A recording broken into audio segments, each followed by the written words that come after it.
মুক্তিযোদ্ধাদের সন্তান পর্যন্ত যারা আছে তারা কোটা সিস্টেমে যেটা করেছিল, that was very good, nice.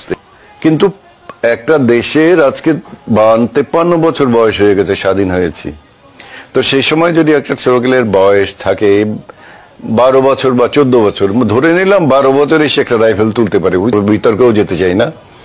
আমার কথা হচ্ছে যে 12 বছরও যদি ধরা হয় তার বয়স, তাহলে আজকে 53 আর 12 কত হয়? 65।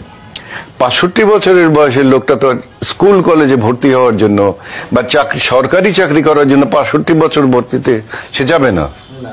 কাজে এরা যারা এই কোটাটাকে রাখতে চাচ্ছে তারা তো মুক্তিযোদ্ধাদের জন্য রাখতে চাচ্ছে না, তারা নিজস্ব স্বার্থের জন্য রাখতে চাচ্ছে। কারণ মৃত্যু কোনো হিসেবেই তো মুক্তিযোদ্ধাদের জন্য এটা পড়ে না। তার সন্তানদের জন্য যদি দিতে চাও, সেই সন্তানরা প্রায় দেখা যাবে যে সত্যিকার ভাবে যদি একজন আমরা ধরতে চাই যে 20 বছর বা 22 বছর, তাহলে 50 আর 20 70 বছর, 70 বছরের ছেলের যদি বাবা হয় তাহলে ছেলের বয়স হয়ে যাবে 40 বছর বা 45 বছর বয়স। সেও এখন কলেজে যাওয়ার জন্য বা সরকারি চাকরি করার জন্য সে যাবে না, কারণ তার তো বয়স থাকবে না, সেটা যাবে না। তাহলে এই কোটাটা কাদের জন্য থাকছে?